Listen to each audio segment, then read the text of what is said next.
ಚನ್ನಗಿರಿ ತಾಲೂಕಿನ ಕೆರೆಬಿಳಚಿ ಗ್ರಾಮದಲ್ಲಿ ಸಾಬೀರಾ ಸಾಮೂಹಿಕ ಶಿಕ್ಷಣ ಸಂಸ್ಥೆಯ 35ನೇ ವಾರ್ಷಿಕೋತ್ಸವವನ್ನು ಸಂಸ್ಥೆಯ ಆವರಣದಲ್ಲಿ ಆಯೋಜನೆ ಮಾಡಲಾಗಿತ್ತು.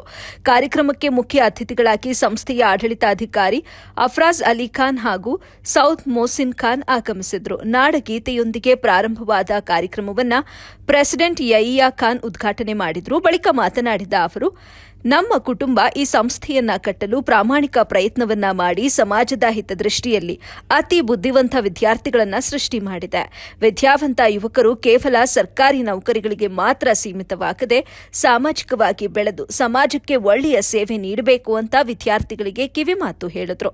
ಕಾರ್ಯಕ್ರಮದಲ್ಲಿ ಸಿಇಒ ಶಶಾದ್ ಬೇಗಂ, ಮುಖ್ಯೋಪಾಧ್ಯಾಯರಾದಂಥ ನುಸ್ರತ್ ಫಾತಿಮಾ, ತಾಜ್ ಅರಾ ಖಾನಂ, ವಜೀಹಾ ಖಾನಂ ಹಾಗೂ ಶಾಲೆಯ ಶಿಕ್ಷಕ ವರ್ಗ ಮತ್ತು ಸಿಬ್ಬಂದಿ ವರ್ಗ, ಪೋಷಕರು, ಗ್ರಾಮಸ್ಥರು ಉಪಸ್ಥಿತರಿದ್ದರು.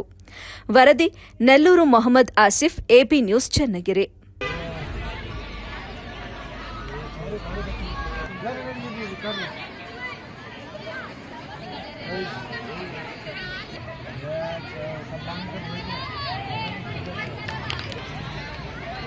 इसमें 2008 से कुछ रुकावटें आई.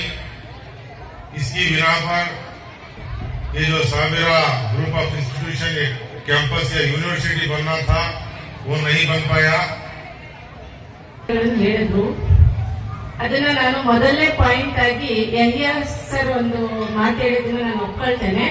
ಏನಂತ ಹೇಳಿದ್ರೆ, ಈ ಒಂದು ಊರಿನಲ್ಲಿ 4 ಪ್ರೌಢಶಾಲೆಗಳು, ಅದರಲ್ಲಿ 2 ಸರ್ಕಾರಿ ಹಾಗೂ 2 ಅನುದಾನಿತ ಶಾಲೆಗಳು. ಇದರಲ್ಲಿ ಕಾಂಪಿಟೇಷನ್ ಅಲ್ಲಿ ಹೇಳ್ದಂಗೆ ಒಂಥರ ಹೇಳ್ಬೇಕಂತ ಹೇಳಿದ್ರೆ ಎಲ್ಲ ಚೆನ್ನಾಗಿರ್ತಕ್ಕಂಥ ಮಕ್ಕಳು ಬೇರೆ ಶಾಲೆಯಲ್ಲಿ ಹೋಗಿ ಉಳಿದಿರೋ ಮಕ್ಕಳು ಇಲ್ಲಿ ಬಂದಿದ್ದಾವೆ. ಆ ಮಕ್ಕಳಿಗೆ ಪ್ರೋತ್ಸಾಹ ನೀಡಿ, ಮಾರ್ಗದರ್ಶನ ನೀಡಿ, ಆ ಮಕ್ಕಳಲ್ಲಿ ಲಾಸ್ಟ್ ಇಯರ್